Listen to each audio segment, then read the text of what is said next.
Shalom, Bapak, Ibu, Saudara-saudari terkasih dalam Tuhan Yesus. Syukur bagi Allah atas anugerahnya, kita diberi kesempatan untuk kembali beribadah virtual Persekutuan Warga Kristiani DJBC. Mari kita mempersiapkan waktu untuk beribadah selama kurang lebih 1 jam ke depan. Pengumuman, sebelum memulai ibadah, kami mohon Bapak Ibu untuk menggunakan profil nama asli disertai dengan nama unit kantor, seperti contoh yang telah tertera di layar Bapak Ibu masing-masing.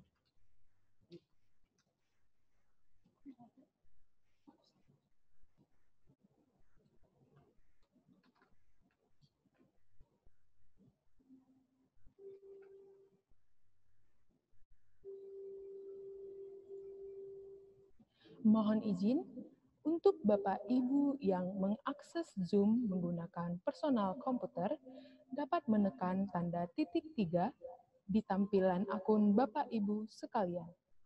Kemudian, pilih menu Rename dan ubah nama profil menggunakan format yang sudah ditentukan. Contoh, Josafatino, Strip Direktorat IKC. Bagi Bapak Ibu yang menggunakan smartphone, dapat mengubahnya melalui fitur partisipan, klik nama Bapak Ibu yang terdapat di paling atas, pilih menu Rename, dan ubah nama profil menggunakan format yang sudah ditentukan. Selanjutnya, kami mohon kepada Bapak Ibu Saudara-saudari untuk dapat mengaktifkan video ketika ibadah berlangsung, serta mengatur mode mute pada saat ibadah berlangsung. Pengumuman tambahan, persembahan dapat diberikan melalui rekening PWK KP DJBC, transfer GoPay, dan OVO ke nomor yang telah tertera di layar. Terima kasih.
Sebelum kita memulai ibadah pada siang hari ini, jemaat yang dikasihi Tuhan dapat mengambil waktu untuk saat teduh.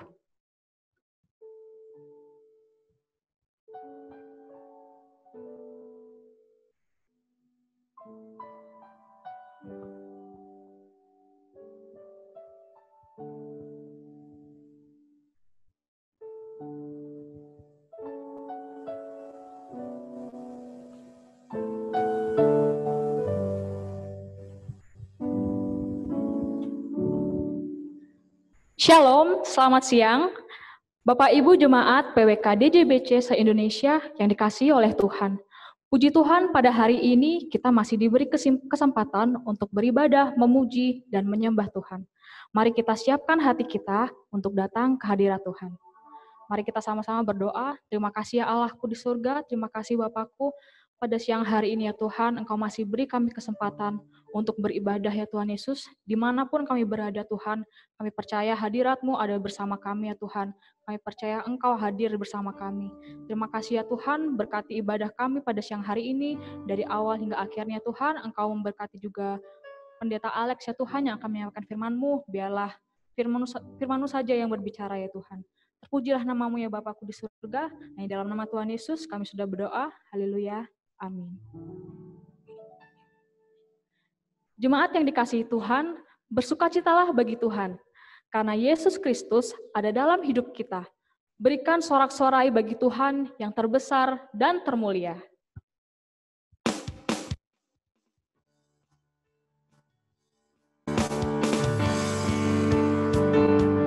Kita mau nyatakan Tuhan kita yang terbesar dan termulia. Kau terbesar dan mulia, ajaib semua perbuatanmu.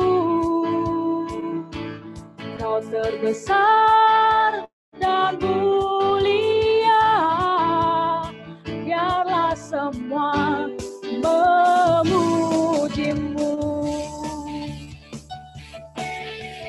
Dengan segenap hati kita mau nyatakan Tuhan kita yang luar biasa hebat.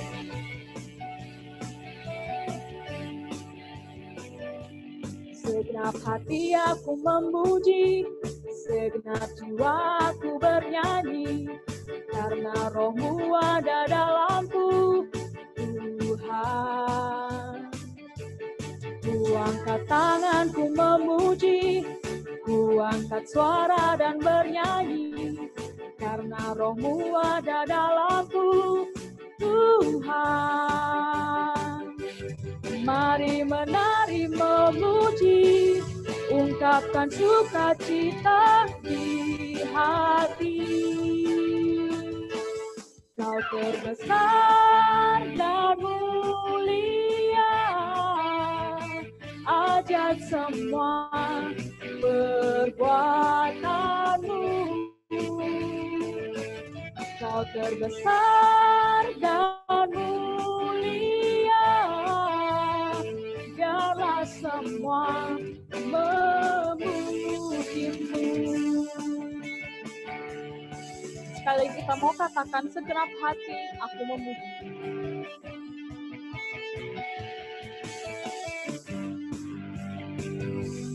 Segenap hati aku memuji, segenap jiwaku bernyanyi, karena Roh-Mu ada dalamku, Tuhan.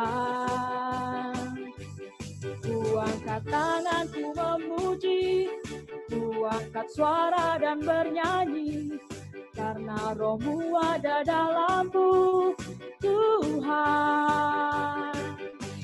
Mari menari memuji, ungkapkan sukacita di hati. Kau terbesar dan mulia, ajaib semua perbuatanmu. Kau terbesar dan mulia, biarlah semua memujimu. Kau terbesar dan mulia, ajaib semua perbuatanmu. Kau terbesar dan mulia, biarlah semua memujimu. Biarlah semua memujimu. Biarlah semua memujimu. Puji Tuhan, percaya saudara, kehadiran Tuhan dalam hidup kita sudah cukup. Bersama Yesus kita bisa menghadapi tantangan dalam hidup kita. Kita mau nyatakan bahwa kita berbahagia karena Yesus ada dalam hidup kita.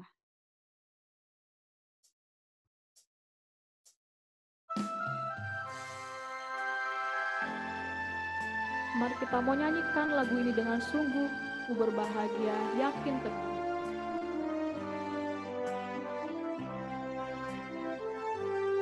Ku berbahagia, yakin teguh, Yesus abadi, kepunyaanku,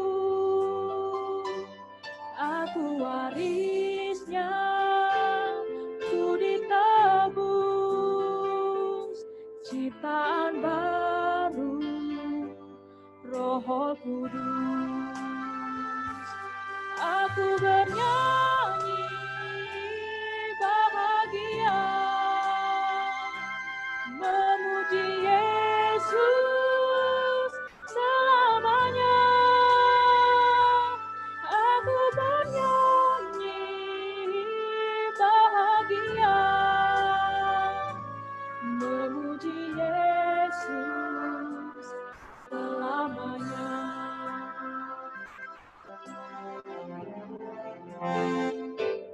Ku berbahagia, yakin teguh, Yesus abadi, kepunyaanku,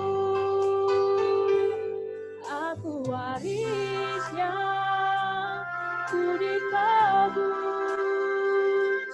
ciptaan baru, Roh Kudus. Aku bernyanyi bahagia, memuji Yesus selamanya. Aku bernyanyi bahagia, memuji Yesus selamanya. Aku bernyanyi bahagia, memuji Yesus selamanya. Aku bernyanyi bahagia, memuji Yesus selamanya. Memuji Yesus selamanya. Tiba saatnya kita akan mendengarkan firman Tuhan. Firman Tuhan pada siang hari ini akan disampaikan oleh Bapak Pendeta Alex. Waktu dan tempat kami persilahkan. Mari Bapak Ibu, Saudara yang dikasihi Tuhan, sebelum kita membaca, merenungkan firman Tuhan, kita berdoa. Bapa di dalam surga, pemilik hidup kami datang dalam ucapan syukur kepadamu ya Tuhan, karena kesempatan siang hari ini. Dari berbagai penjuru tanah air kami dikumpulkan bersama-sama secara virtual. Kami boleh datang beribadah, memuji, memuliakan nama-Mu.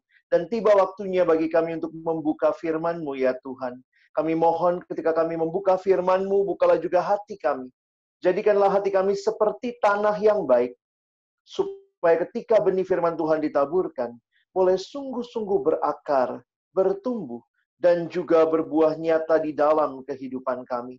Berkati baik hamba-Mu yang menyampaikan, setiap kami yang mendengar, Tuhan tolonglah kami semua, agar kami bukan hanya menjadi pendengar-pendengar firman yang setia, tapi mampukan dengan kuasa dari Roh-Mu yang kudus. Kami dimampukan menjadi pelaku-pelaku firman-Mu di dalam kehidupan kami. Bersabdalah ya Tuhan, kami umat-Mu sedia mendengarnya. Di dalam satu nama yang kudus, nama yang berkuasa, nama Tuhan kami Yesus Kristus, kami menyerahkan pemberitaan firman-Mu. Amin. Shalom Bapak Ibu Saudara yang dikasihi dalam Tuhan Yesus Kristus, persekutuan warga Kristiani DJBC yang Tuhan Yesus kasihi. Pertama-tama saya bersyukur kepada Tuhan boleh melayani saudara pada siang hari ini dalam tema yang diberikan untuk kita pikirkan dan renungkan bersama, yaitu hidup bagi Kristus. Saudara yang dikasihi Tuhan, kehidupan adalah sesuatu yang sangat-sangat berharga bagi banyak orang. Banyak orang mempertahankan hidup begitu rupa, tetapi pertanyaan yang penting untuk sama-sama kita tanyakan, hidup yang seperti apa yang saudara dan saya sedang jalani, sedang perjuangkan, dan sedang pertahankan. Nah, saudara yang dikasihi Tuhan, saya menyiapkan slide untuk menolong kita di dalam pembahasan siang hari ini. Slide-nya nanti bisa ditampilkan, dan juga setelah ibadah nanti saudara boleh memiliki slide ini, bisa meminta kepada pengurus. Nah, saudara yang dikasihi Tuhan, bisa tolong next slide. Saya melihat bahwa kita perlu sekali memiliki cara pandang, ya. Cara pandang saya ibaratkan seperti kacamata.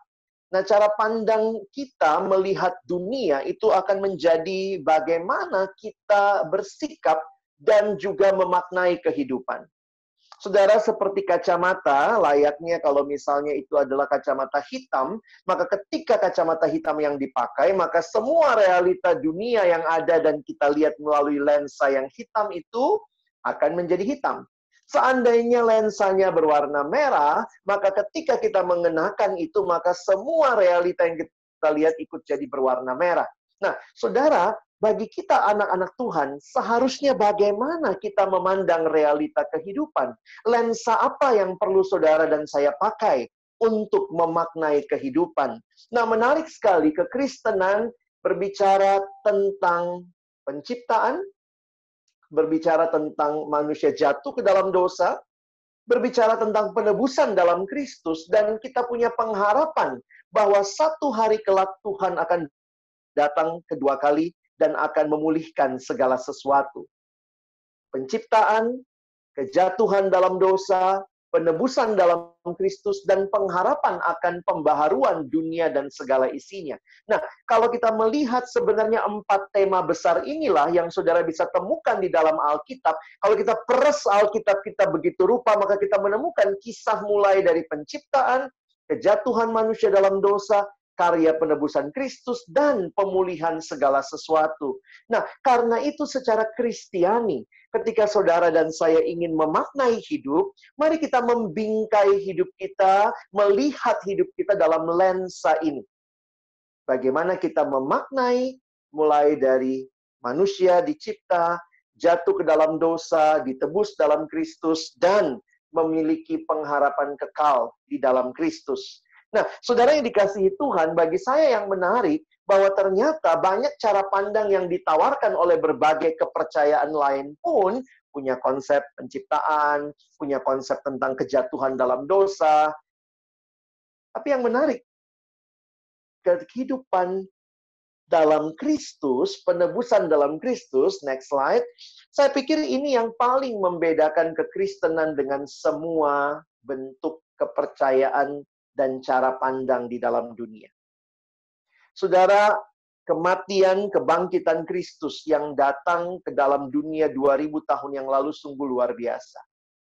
Saudara, kalau memperhatikan, kehadiran Kristus membelah dunia menjadi 2 bagian besar secara sejarah. Timeline sejarah. Sebelum Kristus, before Christ, dan kemudian sesudah Kristus, atau yang disebut sebagai AD, Anno Domini, tahun Tuhan kita. Nah, saudara, what's so special about this? Apa sih yang begitu menarik dari Kristus ini, yang kehadirannya membelah dunia menjadi 2 sejarah yang besar? Tetapi bagi saya secara pribadi, buat kita anak-anak Tuhan, bahwa kehadiran Kristus dalam kehidupan kita bukan hanya membagi 2 sejarah dunia, tetapi juga sebenarnya memberikan kepada kita sebuah babak hidup yang baru. Harusnya kehadiran Kristus itu memberikan kepada kita kehidupan yang terbelah 2 juga, begitu ya. Jadi ada volume pertama dan ada volume kedua.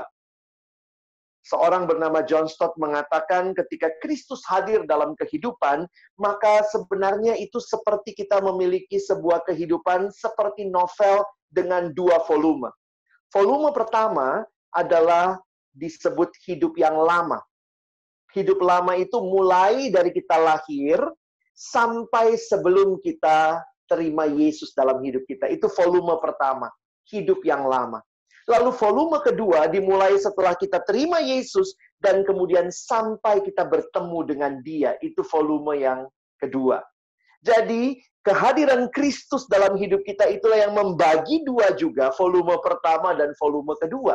Sehingga John Stott dalam satu tulisannya menjelaskan hal ini, menanyakan, ketika saudara mengenal Yesus, bagaimana hidup saudara? Adakah perubahan dalam hidup saudara? Dan pertanyaannya, saudara dan saya, kita sedang hidup di volume yang mana?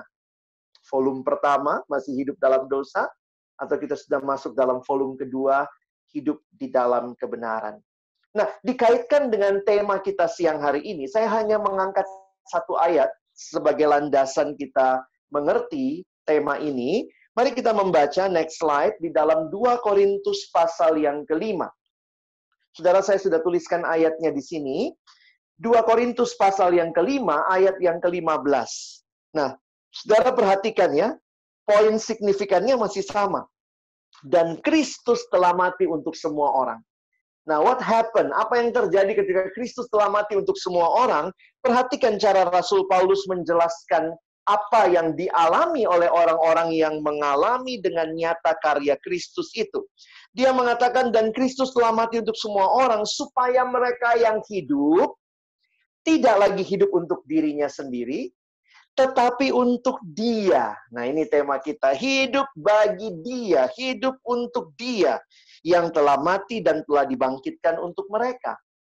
Nah, saudara, saya melihat kehadiran Kristus membelah dua juga kehidupan orang-orang yang sungguh-sungguh percaya kepadanya dengan dua bagian di dalam next slide ini. Saudara bisa lihat bahwa ternyata ada gambaran hidup yang pertama yang Paulus gambarkan. Bisa tolong next slide. Itu adalah hidup bagi diri sendiri, yang tadi kita baca. Mereka tidak lagi hidup untuk dirinya sendiri atau hidup bagi diri sendiri. Inilah hidup di dalam dosa. Dalam dosa itu, saudara, kita titiriri ya. Mati-matian untuk diri sendiri. Nah, kemudian perhatikan, sekarang kita hidup bagi Kristus. Hidup untuk Kristus. Hidup untuk kebenaran. Jadi saya ingin mengajak kita memperhatikan tema ini dengan melihat bagaimana, kenapa kita harus hidup untuk Kristus. Karena realitanya, kita ini manusia dalam dosa, sebelum kita kenal Kristus, kita itu hidup bagi diri kita sendiri. Nah, next slide. Saya ingin mengajak kita survei sedikit mulai dari perjanjian lama, secara cepat kita akan melihat bagaimana semua ini dalam perspektifnya Allah. Bagaimana saudara dan saya bisa hidup bagi Kristus. Nah, mari kita lihat dulu, apa sih yang terjadi sehingga Alkitab mengatakan, Rasul Paulus mengatakan, manusia hidup bagi dirinya sendiri. Bukankah waktu Allah menciptakan kita pertama kali, mari kita lihat penciptaannya, next slide. Alkitab mengatakan bahwa manusia diciptakan segambar dan serupa dengan Allah. Di dalam gambar Allah, God created man in His own image. Nah, muncul pertanyaan teologis yang menarik, saudara, untuk kita perhatikan. Ketika Allah menciptakan manusia untuk siapa? Nah, ini jadi menarik ya. Allah menciptakan manusia untuk siapa? Kadang-kadang kan kita langsung nanyanya untuk apa ya. Sebelum bicara untuk apa, Allah menciptakan manusia untuk siapa? Nah, menarik sekali kalau kita mempelajari dan melihat bahwa sebenarnya Allah menciptakan manusia bagi dirinya sendiri. Karena itu, Santo Agustinus, seorang yang sangat terkenal di dalam sejarah gereja, mengatakan kalimat berikut. Next slide. You have made us for yourself, O Lord, and our hearts are restless until they rest in you. Wah, ini permainan katanya menarik ya. Tuhan, Engkau menciptakan kami bagimu, dan hati kami tidak akan tenang sampai kami beristirahat di dalam Engkau. Nah, saudara yang dikasihi Tuhan, inilah yang penting kita pahami tentang kehidupan, karena ini awalnya Tuhan menciptakan kita. Tuhan menciptakan kita bagi dirinya, sehingga ketika saudara dan saya yang hidup di dalam dunia yang dicipta oleh Allah, sadar atau tidak, kita memiliki tujuan yang harusnya seirama dengan pencipta kita. Next slide. Waktu kita bertanya, who am I? Siapakah saya? Why am I here for? Mengapa saya ada di sini? Maka your purpose in life is not from yourself. Manusia bukan makhluk independen. Manusia adalah makhluk yang diciptakan oleh Allah, makhluk yang bergantung kepada Allah, makhluk yang karena kita dicipta oleh Allah, maka tujuan kita bukan dari diri kita. Your purpose is not only from yourself inside, but your purpose is from outside, from your creator. Dan ini menarik sekali melihat apa yang Tuhan berikan kepada manusia sebagai mandat di dalam Kejadian 1 ayat 28. Bisa perhatikan di next slide. Kejadian 1 ayat 28 di dalam bahasa Indonesia dikatakan beranak cuculah, bertambah banyaklah, penuhilah bumi dan taklukkanlah itu. Ini mandat atau perintah yang Allah berikan untuk manusia. Next slide. Perintah untuk be fruitful and become many and fill the earth. Nah, saudara, apa yang kita perlu pahami dulu tentang hal ini? Saya mau menarik makna teologis bagi kita yang sesuai dengan apa yang seharusnya kita pahami sebagai makhluk ciptaan. Ini konsekuensi ciptaan. Tuhan ciptakan kita, lalu Tuhan tempatkan kita di dalam dunia miliknya. Nah, menarik sekali. Next slide, kita perhatikan. Di sini mengingatkan kita bahwa owner yang sesungguhnya adalah Allah. God's ownership. Bagaimana dengan kita manusia? Maka manusia kita sebenarnya adalah steward. Atau bahasa Indonesia seringkali menerjemahkan sekarang dengan istilah penata layan. Kita bukan owner. Kita cuma steward. Kita bukan pemilik segala-galanya. Nah, ini yang penting sekali kita ingat. Kadang-kadang memang manusia lupa diri, saudara ya. Manusia berpikir manusialah pemilik segala-galanya. Saya seringkali kasih contoh yang agak ekstrim. Bayangkan kalau misalnya saudara ngekos, misalnya ada ya yang mungkin masih single, atau yang mungkin masih jauh dari lokasi daerah asalnya, dia tinggal di dekat kantor, dia ngekos. Bayangkan kalau malam-malam, ini dibayangkan ya saudara, jangan dilakukan. Do not try this at home. Kalau saudara keluar dari kamar kos, misalnya biar agak seru, malam-malam, saudara keluar jam 12 malam, lalu kemudian saudara kasih pengumuman. Lalu saudara kasih pengumuman, hai semua penghuni kos. Wah, di tengah malam jam 12 ngomong begitu, orang pada bangun, keluar semua dari kamar, lalu orang nanya, ada apa? Lu kok teriak-teriak malam-malam? Lalu saudara bilang, saya mau kasih pengumuman. Mulai malam ini, kosan ini punya saya. Saudara, saya pikir kalau saudara lakukan itu, orang akan mengatakan saudara miring, gila, ritik, gitu ya.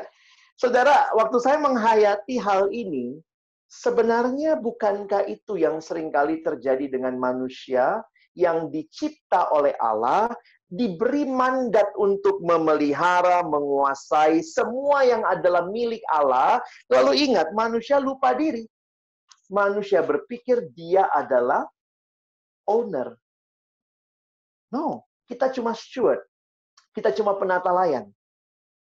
Nah, karena saudara malam-malam teriak-teriak, ibu kos juga bangun.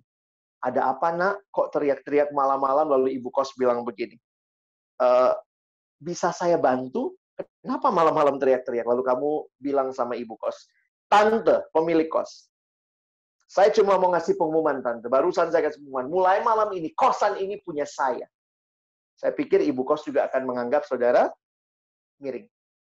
Dan puncak dari kegilaan saudara malam itu, saudara bilang, dan mulai malam ini, tante keluar dari sini.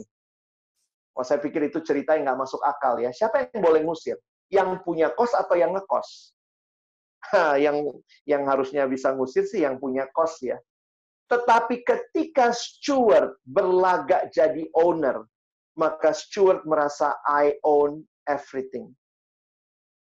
Dan bukankah itu yang terjadi di Taman Eden? Manusia yang diberikan mandat memelihara taman itu oleh sang pemilik segala-galanya, yaitu Allah. Manusia berontaknya kepada Allah, sang pemilik. Sama seperti anak kos yang ngusir ibu kosnya. Saya pikir itu nggak tahu diri banget ya. Itulah realita kejatuhan manusia dalam dosa. Ketika Allah menciptakan segala sesuatu, bukankah itu miliknya yang dia percayakan kepada kita, yang harusnya saudara dan saya kelola untuk apa? Next slide. Untuk kemuliaan Allah. For His glory. Saudara, ingat ketika kita masih ada dalam dunia ini. Saudara dapat jabatan, saudara punya kekayaan, saudara punya keahlian, kemampuan. Ingat, kita bukan owner. Kita adalah steward. Orang bilang di Dirjen Bea Cukai katanya tempat yang basah. Ya, mungkin banyak air di sana begitu ya.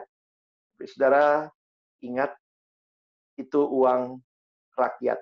Kira-kira begitu ya. Itu uang negara. Itu bukan milik saudara. Dan lebih jauh lagi kalau kita memandang dari perspektif Kristiani, you are only steward. Ketika saudara dan saya menata layan dengan baik, saya sangat percaya Tuhan sanggup memenuhi kebutuhan kehidupan kita. Kita tahu batasnya, kita tahu bagian kita. Jadi sebenarnya kalau kita melihat penciptaan sejak awal, kita memang dicipta oleh Allah, dicipta untuk Allah, dicipta untuk memuliakan Allah. Itu tujuan kita. Tetapi ketika manusia jatuh dalam dosa, next slide, maka saudara melihat ini apa yang terjadi adalah hamartia. Dosa digambarkan sebagai manusia tidak melakukan apa yang Allah mau. Makanya di dalam dosa itu gambarannya adalah missing the target. Harusnya kalau orang memanah, kena yang paling tengah, saudara. Tetapi waktu manusia jatuh dalam dosa, manusia bukannya mencapai target sasaran Allah. Harusnya manusia memuliakan Allah, tapi manusia tidak memuliakan Allah. Karena itu saya senang dengan satu definisi yang diberikan oleh John Piper dalam tulisannya tentang dosa, next slide. Dia mengatakan, sin is what you do when your heart is not satisfied with God. Dosa adalah apa yang engkau lakukan ketika hatimu tidak puas dengan Allah. Karena manusia yang harusnya penata layan tidak puas dengan Allah yang pemilik. Manusia mengatakan apa? Turun Tuhan. Bagusan saya jadi pemilik. Bagusan saya yang mengatur. Kita tidak mau diatur. Kita tidak mau tunduk kepada otoritas. Dan saya pikir itulah realita yang membuat kita menyadari dosa menjadi bagian manusia yang berontak kepada Allah. Tapi saudara, dosa begitu mengerikan. Dan manusia tidak sanggup menyelesaikan dosa. Tetapi Allah datang di dalam anaknya Tuhan kita Yesus Kristus. Next slide. Bagi saya, dosa realita milik manusia. Tetapi solusi atas dosa is not from man. Jesus Christ, the God's solution for our sins. Dia mati menggantikan kita. Searching for the answer to life, you have found Him. Jesus. Saya suka kumpul gambar, saudara ya. Ini cari di mana ini ya. Keyboard ada S-nya 2 begitu ya, Jesus ya. Tapi ini menarik untuk kita perhatikan dalam realita kehidupan kita. Karena itu saya menyimpulkan, next slide. Ketika engkau dan saya mengalami karya salib Kristus, salib merupakan satu-satunya jalan keselamatan. Dan bukan hanya itu, salib memberikan tujuan yang baru bagi kehidupan kita. Karena itu ingat lagi ayat tadi, Paulus berkata, karena Kristus telah disalibkan, maka kita tidak lagi hidup bagi diri kita. Karena di kayu salib, dosa sudah diselesaikan. Inti dosa itu titiriri tadi, saudara. Hidup bagi diri. Jadi kalau saudara masih hidup bagi diri, masih hidup dalam dosa, belum menyelesaikan masalah itu, belum mengalami karya Kristus dalam hidup kita, maka saudara tidak akan pernah bisa dan sanggup hidup bagi Allah. Karena itu hanya terjadi ketika karya Kristus saudara alami dan itu mengubahkan hidup saudara. Saudara akan terus menikmati dosa, saudara akan terus hidup bagi diri sendiri, segala yang dipikirkan diriku, dan saudara tidak akan pernah merasa puas. Tetapi ketika salib itu mengubahkan hidup saudara dan saya, maka salib memberikan tujuan yang baru. Next slide. 1 Petrus pasal 2 ayat 24. Kita lihat langsung ayatnya ya. Bisa next slide. Menarik sekali dalam tulisan tadi, tulisannya Paulus ya. Paulus bilang, Kristus, salib Kristus memberikan tujuan yang baru. Next slide, coba lihat ini kalimatnya Petrus. Petrus berkata, Ia, Yesus sendiri telah memikul dosa kita di dalam tubuhnya di kayu salib, supaya kita yang telah mati terhadap dosa hidup untuk kebenaran. Oleh bilur-bilurnya kamu telah sembuh. Saudara perhatikan, tujuan penebusan kita adalah supaya kita yang telah mati karena dosa, sekarang kita hidup untuk kebenaran. Next slide. Hidup benar. Kenapa kita mesti hidup benar? Bagaimana kita bisa mengalami karya yang seperti itu? Bagaimana kita bisa hidup bagi Kristus? Nah, saya kembali mengajak kita melihat beberapa slide ini. Next slide. Karena sebenarnya kita tuh telah dibayar lunas. Saudara orang bea cukai ngerti lah lunas-lunasan ya. Kalau udah di-stempel, dicap, faithful, ini sudah bebas beanya, maka dia bisa masuk, bisa dijual, dan seterusnya. Tetapi selesaikan dulu. Tetapi yang menarik, kalau kita perhatikan bahwa semuanya telah dibayar lunas di kayu salib. Next slide. Kita lihat cara Paulus menghayati hidup. Dan ini menarik nih, cara menghayati hidup. Ya, 1 Korintus 6 ayat 20. Paulus berkata, sebab kamu telah dibeli dan harganya telah lunas dibayar. Karena itu, muliakanlah Allah dengan tubuhmu. You are not your own. Kamu bukan milikmu. Tubuhmu bukan milikmu. Yang bayar lunas adalah Kristus. Karena itu, muliakanlah Allah dengan tubuhmu. Next slide. Ayat yang tadi lagi ya. Supaya kita hidup benar. Kenapa saudara dan saya punya alasan hidup benar? Karena kita telah ditebus, harganya lunas dibayar, dan Kristus yang menebus kita. Berarti kita milik siapa sekarang? Milik Kristus. Kalau kita milik Kristus, harus hidup bagi siapa? Bukan lagi bagi diri sendiri, tapi hidup bagi Dia. Ini bukan hal yang sulit sebenarnya. Secara teologis kita sudah pahami, tapi mari kembali siang hari ini.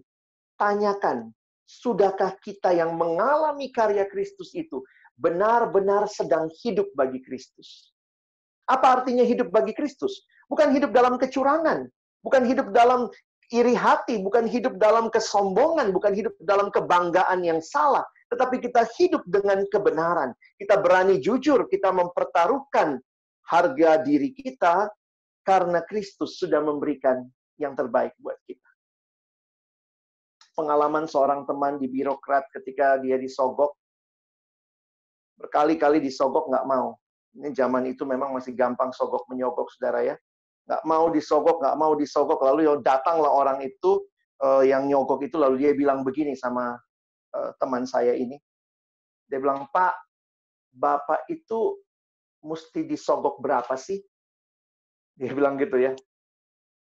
Berapa deh, Pak? Nanti saya bilang sama atasan saya, Bapak tuh berapa sih harganya mesti disogok, kok nggak mau terima, dikasih ini, nggak mau dikasih ini, nggak mau. Lalu kemudian teman saya dalam kerendahan hati, kesadaran bahwa dia juga sebenarnya sangat rentan, dia bilang, saya belajar tidak terima. Kamu mau tahu harga saya? Saya seharga darah Kristus yang sudah mati dan bangkit bagi saya. Tiba-tiba yang nyogok itu di ruangannya diam, saudara.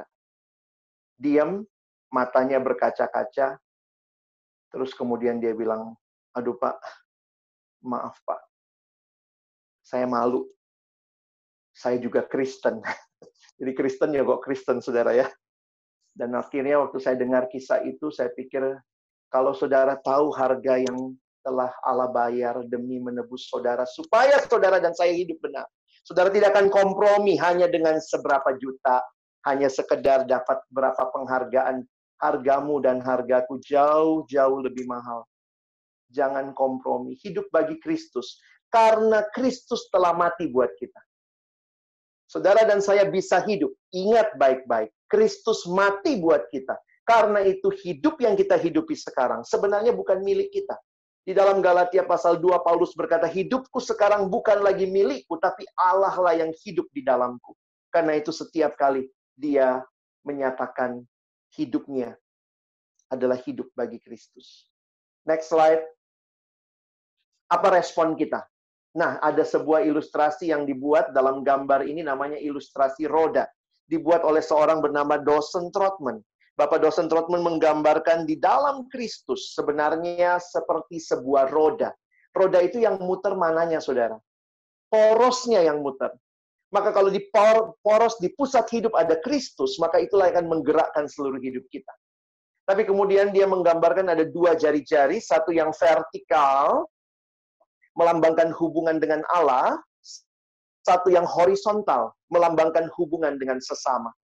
Karena itu digambarkan, ini seperti ilustrasi sekolah minggu ya. Adik-adik bagaimana bertumbuh? Baca kitab suci, doa tiap hari kalau mau tumbuh. Seharusnya hidup kita yang ada dalam Kristus memiliki relasi dengan Tuhan. Kita bicara sama Tuhan ke atas namanya doa. Tuhan bicara kepada kita melalui firman Tuhan. Itulah gambaran garis yang vertikal. Tapi bukan hanya itu, saudara. Kita juga punya relasi dengan sesama, diwakili dengan garis yang horizontal. Maka perhatikan ada dua bentuk. Yang ke dalam dengan sesama orang percaya, kita harus rajin bersekutu. Dan bagi mereka di luar yang belum percaya, maka kehadiran kita, kehadiran saudara dan saya adalah untuk bersaksi. Jadi, kalau kita melihat gambar ini, sebenarnya lagu sekolah minggu perlu dilengkapi ya. Baca kitab suci, doa tiap hari, rajin bersekutu, dan giat bersaksi. Itulah kehidupan orang Kristen yang mengalami Kristus di pusat hidupnya. Kalau saudara hidup bagi Kristus, alamilah relasi dengan Tuhan dan juga relasi dengan sesama. Saya tutup dengan beberapa slide ini. Next slide. Nah, ini gambarannya, aktivitas rohani yang mungkin Bapak Ibu harus bangun terus dalam hidup beriman kita. Engkau mau hidup bagi Kristus, nikmati relasi dengan Kristus, relasi dengan sesama. Next slide, ada pepatah Afrika mengatakan, if you want to go fast, go alone. But if you want to go far, go together. Nasihat firman Tuhan bagi kita, sesama anak-anak Tuhan, di PWK, DJBC, saya harapkan mari kita bangun persekutuan kita. Bersyukur dengan online seperti ini dari berbagai daerah bisa berkumpul, tapi kiranya kita benar-benar merindukan saling membangun satu sama lain. Ini juga bagian wujud kita hidup bagi Kristus. Hidup dalam komunitas yang sama-sama bertumbuh. Saya pikir biarlah komunitas ini menjaga kita yang ada di Dirjen Bea dan Cukai, supaya benar-benar punya hidup yang lurus bagi Tuhan. Dengarkan nasihat firman Tuhan menutup pertemuan kita. Next slide. Ibrani 10 ayat 24 dan 25. Saya akan bacakan, semua ada di screen dalam dua slide berikut. Next. Dan marilah kita saling memperhatikan, supaya kita saling mendorong dalam kasih dan dalam pekerjaan baik. Ayat 25, next slide. Janganlah kita menjauhkan diri dari pertemuan-pertemuan ibadah kita, seperti dibiasakan oleh beberapa orang. Tetapi marilah kita saling menasehati, dan semakin giat melakukannya menjelang hari Tuhan yang mendekat. Bapak Ibu, untuk mudah mengingat, saya selalu ingat salib. Salib itu punya dua dimensi tadi. Dimensi vertikal, hubungan dengan Allah. Mari bangun. Hidup yang terus bergantung dengan Allah, baca firman Tuhan, berdoa, bangun mesbah keluarga. Bapak Ibu, saya lihat ada beberapa dengan istri, dengan suami, ikut ibadah ini. Mari bangun kehidupan rohani keluarga yang kuat. Tapi bukan hanya itu. Salib juga punya dimensi horizontal. Bangun persekutuan. Bangun PWK ini bersama-sama. Kita beribadah di waktu-waktu yang diberikan kepada kita. Dan mari kita melayani, bersaksi. Karena kedamaian yang kita alami, bahkan di tengah virus corona seperti ini ya. Kenapa orang-orang percaya bisa damai, bisa tenang? Bukan karena kita tidak alami corona. Tapi karena ada Kristus, ada Tuhan yang hadir dalam pergumulan hidup kita. Dan mari bagikan kedamaian ini. Melalui hidup yang mengalami karya Kristus. Hidup bagi Kristus, maka kita pun dimampukan hidup bagi sesama. Kiranya Tuhan menolong kita. Bukan hanya jadi pendengar firman, tapi jadi pelaku-pelaku firman. Amin. Mari kita berdoa. Bapa Surgawi, terima kasih buat firman-Mu, terima kasih buat setiap hati yang mau hidup bagi Kristus. Mengingat kembali, kami dicipta untuk-Mu. Bahkan waktu kami jatuh dalam dosa, Kau menebus kami, supaya kami kembali hidup bagimu. Harganya setelah lunas dibayar. Kami mau hidup, memuliakan Tuhan, dan jadi berkat bagi sesama. Kami bersyukur untuk kesempatan mendengar firman. Sekali lagi kami mohon, tolong kami bukan cuma jadi pendengar firman. Mampukan kami jadi pelaku-pelaku firman di dalam kehidupan kami, di dalam pekerjaan kami. Supaya kami pada akhirnya tidak mempermalukan Tuhan, tapi benar-benar mempermuliakan Tuhan. Dalam nama Yesus kami berdoa. Amin.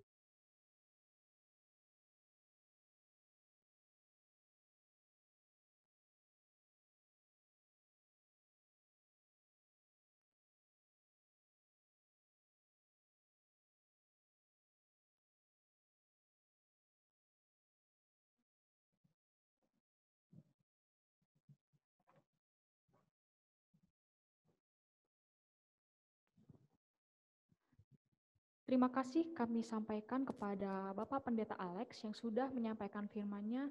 Biarlah Tuhan memberkati Bapak dan semakin menjadi berkat bagi lingkungan sekitar. Tuhan Yesus memberkati.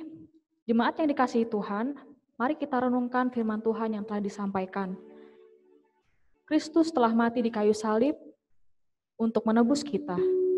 Marilah kita hidup dalam kebenaran, karena bukan karena kuat kita ataupun gagah kita, tapi karena Roh Tuhan, sehingga kita masih bisa menikmati hidup pada hari ini. Mari kita mau pujikan, Engkaulah Tuhan, Engkaulah Raja.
kepada Bapak Pendeta Alex untuk menyampaikan doa syafaat dan doa penutup.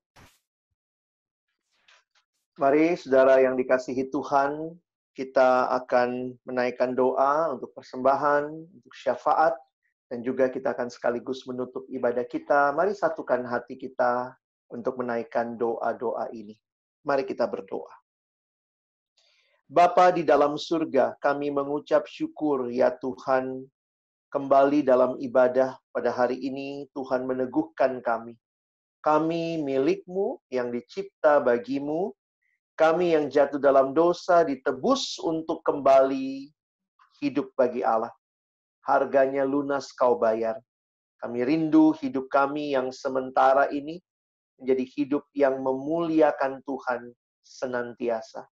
Kami mohon topangan, ya Roh-Mu yang kudus, yang tinggal diam dalam hati kami. Bekerjalah, topanglah kami semua, untuk boleh hidup bukan di dalam ketidakbenaran, bukan di dalam hal-hal yang mempermalukan Tuhan, tapi benar-benar di dalam kebenaran dan hidup mempermuliakan Tuhan.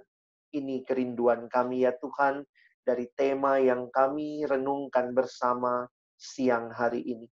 Kami juga bersyukur sebagai respon dari kami mau mempersembahkan seluruh hidup kami bagi Tuhan.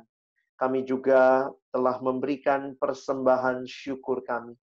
Pakailah persembahan ini ya Tuhan, secara khusus memperluas kerajaan-Mu melalui PWK DJBC yang ada, dan dipakai untuk benar-benar menyebarluaskan kerajaan-Mu ya Tuhan di tengah-tengah dunia ini.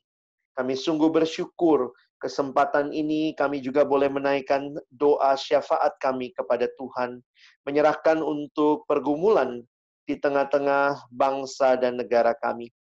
Kami menyerahkan untuk pemimpin bangsa kami, Bapak Presiden Joko Widodo, Bapak Wakil Presiden Ma'ruf Amin, di dalam upaya yang mereka lakukan sebagai pemimpin di tengah bangsa ini, mengupayakan kesejahteraan bagi seluruh masyarakat.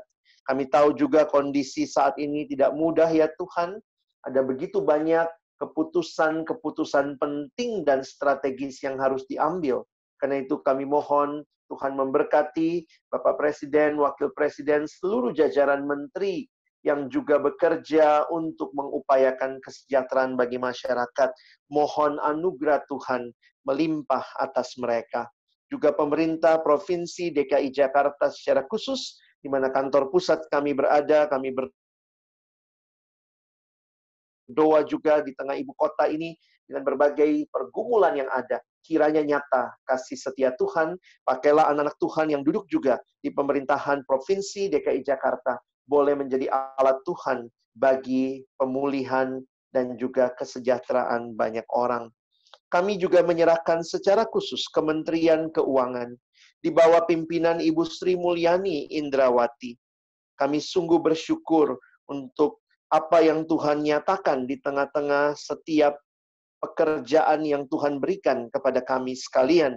Secara khusus kami berdoa untuk Direktorat Jenderal Bea dan Cukai di bawah pimpinan Bapak Heru Pambudi beserta seluruh anak-anak Tuhan yang menjabat di Direktorat Jenderal Bea dan Cukai.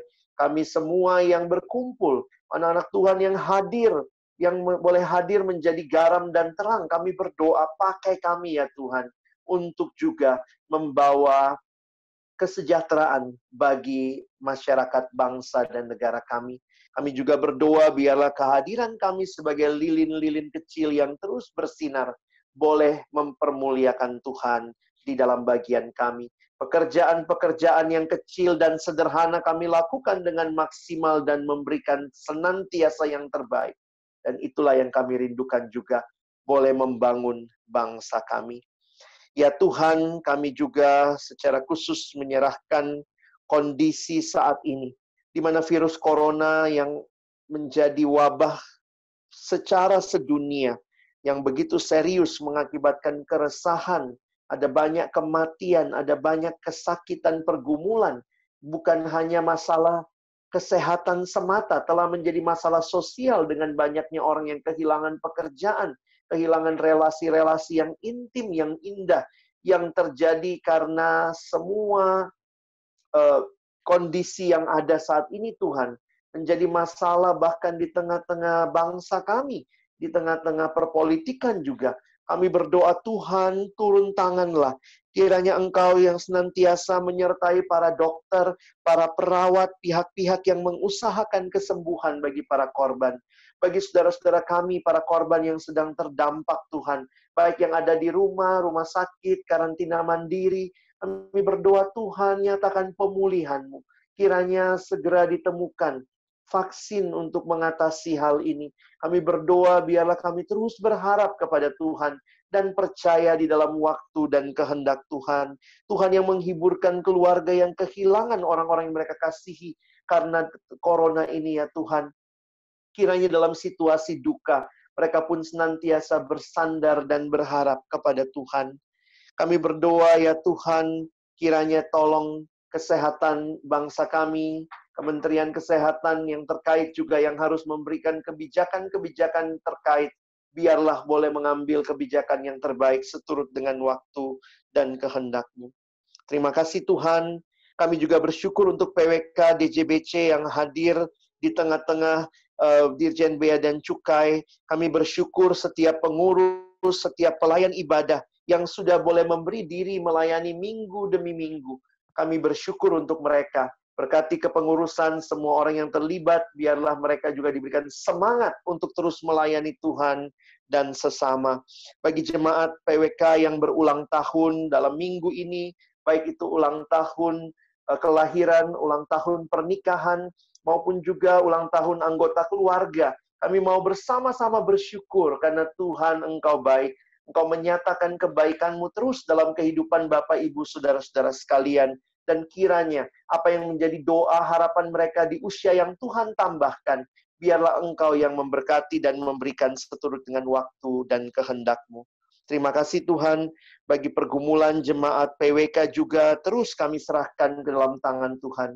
Bagi Bapak, Ibu, Saudara yang bergumul dengan masalah kesehatan, Tuhan Engkau tabib yang agung, menyatakan pemulihan-Mu seturut dengan waktu dan kehendak-Mu.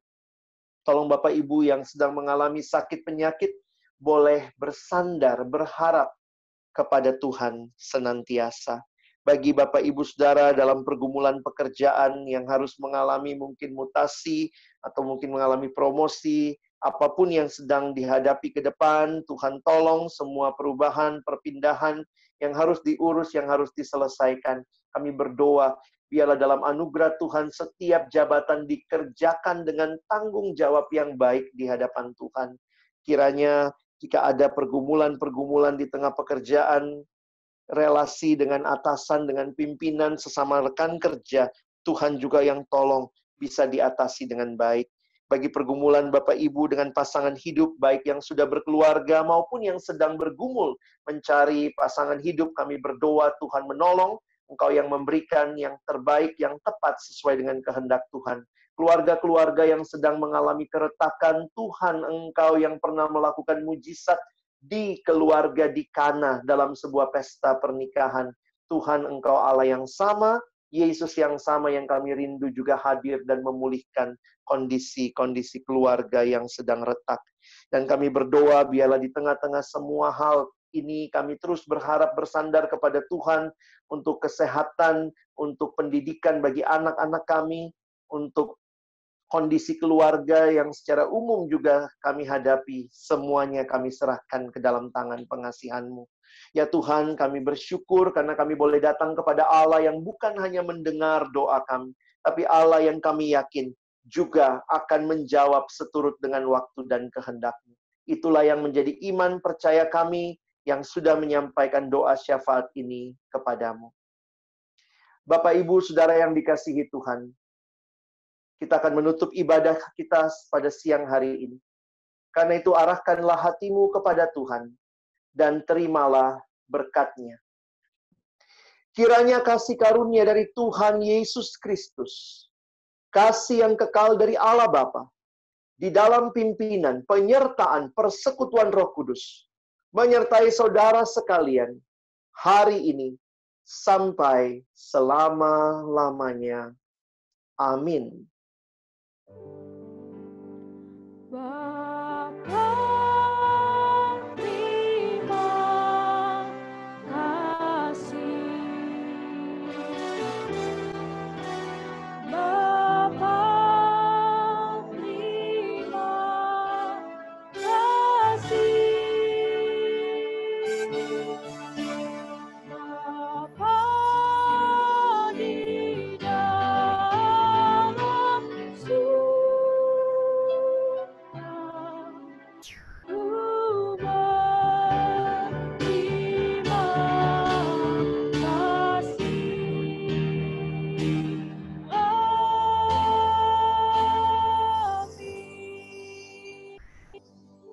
ibadah telah selesai, jemaat dapat mengambil saat teduh.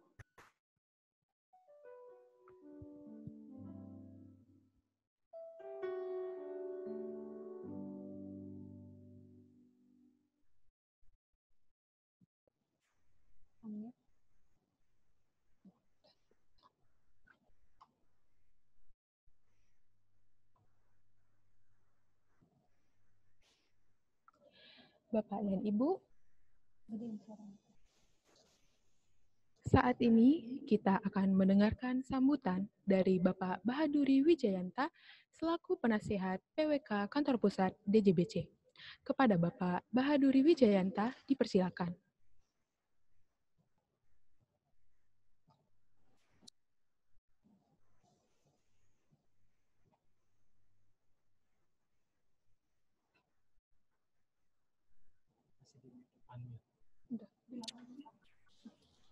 Selamat siang, Bapak Ibu, warga Persekutuan Kristiani Biaran Cukai, Pak Pendeta, dan seluruh tim ibadah yang siang tadi barusan kita mendapatkan satu pelayanan firman yang luar biasa.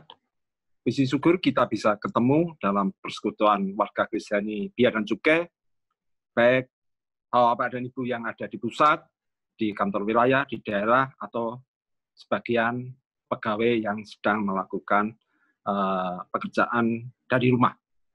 Ini suatu momentum yang sangat baik, dan tadi barusan kita mendapatkan firman yang sangat relevan, sangat menguatkan. Hidup bagi Kristus, hidup bagi kebenaran, dan salib telah menebus kita, dan kita diciptakan untuk kemuliaan Allah. Suatu firman yang sangat-sangat relevan dan benar-benar sangat menguatkan buat kita semua. Kita sudah beberapa hari, minggu, bahkan bulan berjauhan, dan mungkin kita sangat rindu untuk bisa ketemu kembali bersekutu.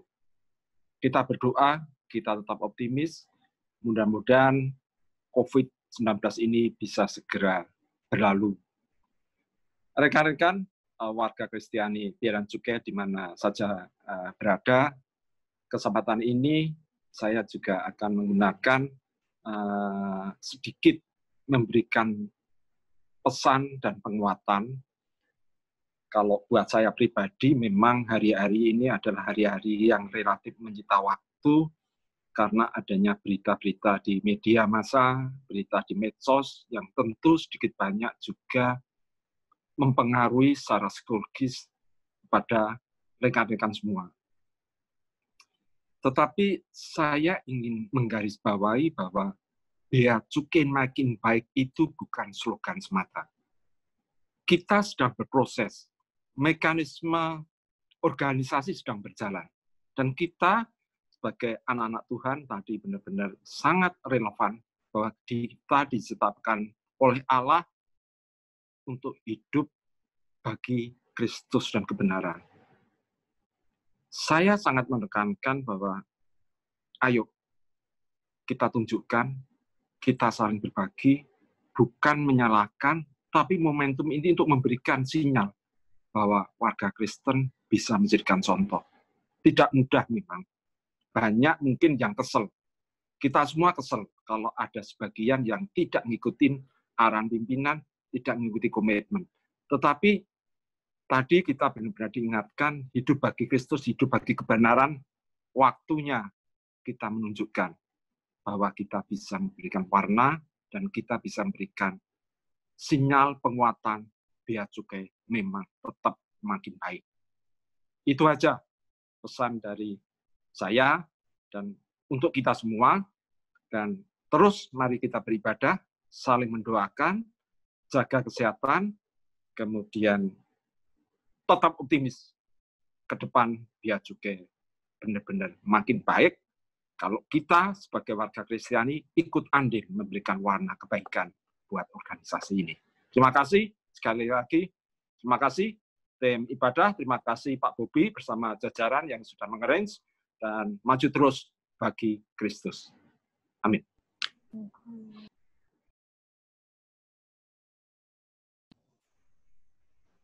Terima kasih kepada Bapak Bahaduri Wijayanta atas kata sambutan yang telah diberikan.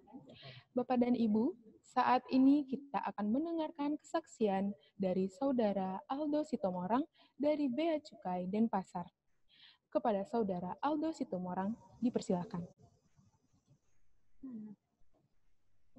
Shalom,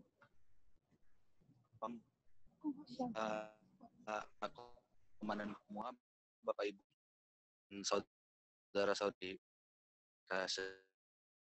Indonesia. Mohon izin saksian pujian perlaku semua orang dari Denpasar.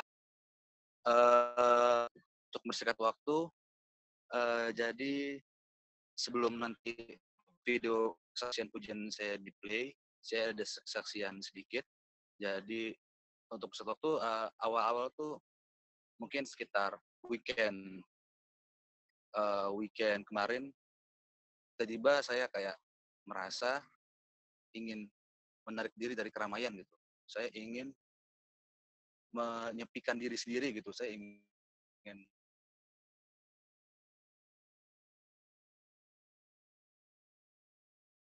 masuk ke hari Senin Minggu ini, tiba-tiba kayak pergumulan hidup dan permasalahan itu mereka datang. Jadi di saya lagi ingin sendiri, saya ingin menyendiri, mereka datang, terus saya kayak ini mau ada apa gitu. Kemudian masuk ke hari Selasa minggu ini, puji Tuhan, Tuhan menambahkan satu umur buat saya. Tapi anehnya spesial. Saya ngerasa tuh hari-hari yang biasa, gak kayak orang merasa hari ulang tahunnya. Saya biasa sampai malamnya saya buat apa ya, kayaknya saya aja di sini gitu, ngapain gitu. Saya cukup di sini aja, nggak mau ria-ria, saya nggak mau segini aja gitu. Terus pas lagi berdoa ini, saya ini pengalaman di saat lagi saya melihat dia di tangan saya itu, dia saya buket ini dia ulang tahun. Dia berkata saya kayak apa ya, saya baru teman terima itu sebuah ini, mohon izin, ini di video ya, yang bawa saya ke sebuah di situ saya merayakannya berdua dengan Tuhan, dengan kemudian malaikatnya datang memberikan hadiahnya pada saya ya, seperti lagi dan indah. Saya ngerasa kayaknya hadiah karena saya terima itu berdoa gitu. Saya nggak ngerasa adalah hadiah terima ya gitu. Saya ini adalah hadiah terhidup saya ya. Suara saya kurang, soalnya angin di luar sini. Oke. Terus setelah itu berlalu saja. Nah, hari Rabu saya merecord video untuk hari Jumat dengan judulnya Menjelang Berlaku. Saya merasa butuh tuntunan Tuhan gitu. Saya ingin Tuhan selalu hadir, selalu mendengarkan doa-doa saya. Nah, akhirnya pas hari Kamis kemarin saya ingin berangkat kerja, Selasa teduh, saya lagi berdoa, tiba-tiba saya baru sadar gitu. Ternyata apa yang terjadi pada saat menemani saya saat saya bekerja, kamu tuh gak sendiri. Walaupun saya sendirian di Bali ini, saya merasa merayakannya seorang diri. Bisa kita nunggu bahwa engkau dan sebagainya. Tuhan menyertai itu, saya merasa aja sadarnya gitu, kayak ternyata waktu itu dia nemenin saya beserta malaikat-malaikatnya gitu. Saya merasa spesial gitu. Kamu tuh nggak sendiri Aldo gitu. Jadi kayak Tuhan menjawab doa-doa saya. Bahwa kamu tuh gitu.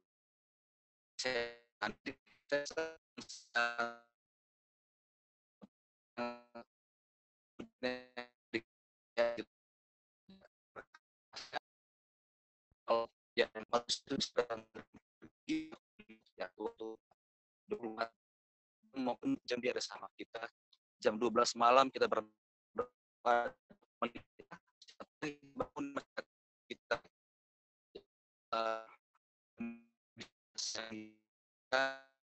dan sama agar kita selalu percaya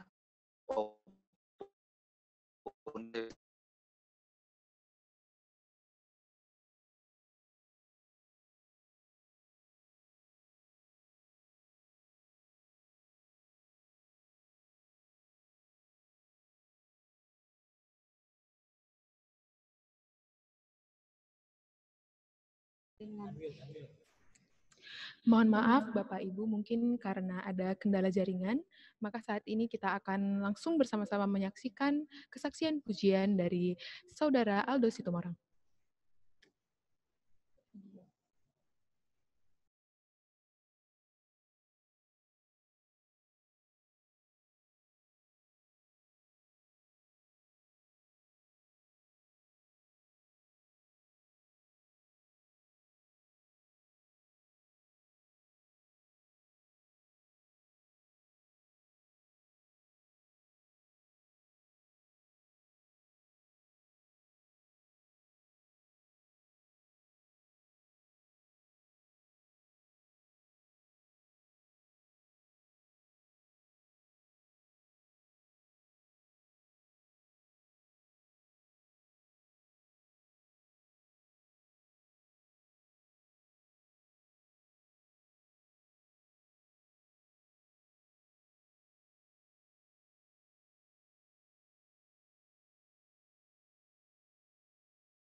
Bapak dan Ibu, sambil menunggu video diputar, maka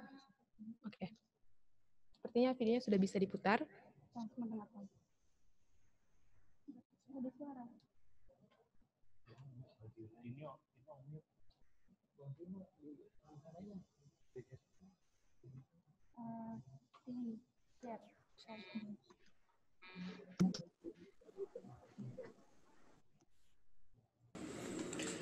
Pass me not, O gentle Savior,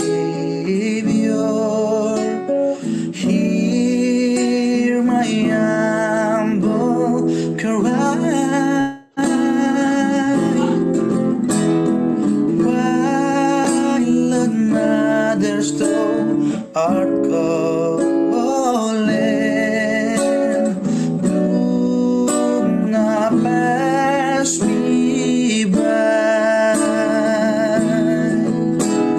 Savior, Savior, hear my humble cry.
as thou art calling.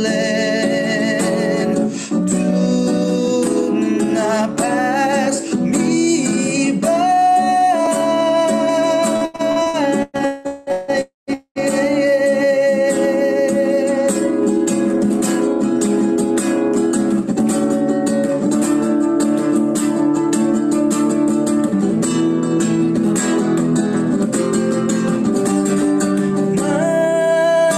Mampirlah dengar doaku,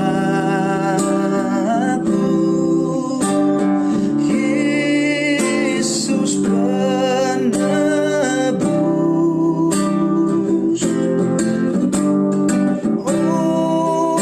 Orang lain kau hampiri, jangan jalan terus. Oh Yesus, Tuhan, dengar doaku.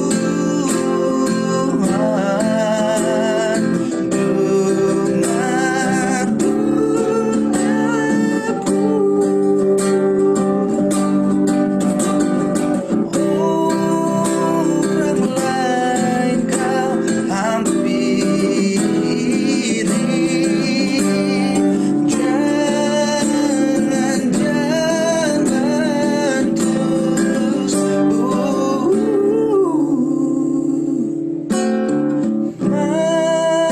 Mampirlah dengar doaku, jangan jalan terus.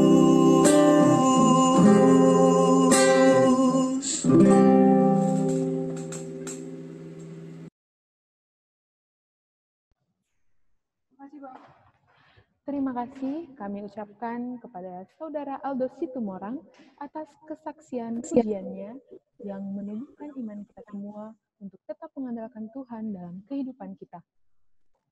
Bapak dan Ibu, pengumuman tambahan untuk persembahan dapat diberikan melalui rekening TWK KPDJBC, transfer GoPay, dan OVO ke nomor yang telah tertera di layar.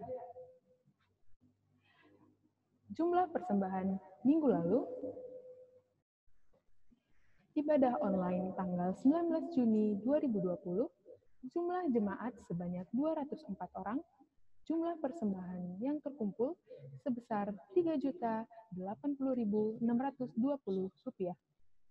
Rencana pelayan ibadah selanjutnya, tanggal 3 Juli 2020, PWK KPU Bea dan Cukai Tipe B Batam, tanggal 10 Juli 2020, PWK KPPBC TMPA Tangerang. Bapak Ibu, bila Bapak Ibu membutuhkan rekaman khotbah, dapat menghubungi Saudara Pijar dari Direktorat Kial. Dan apabila Bapak Ibu ingin memberikan persembahan pujian, kesaksian, atau rindu ingin melayani pada ibadah Jumat virtual PWK DJBC, maka dapat menghubungi Saudari Jessi, Sekretariat DJBC, seperti yang telah ditampilkan di layar Bapak Ibu sekalian. Terima kasih kepada Bapak Pendeta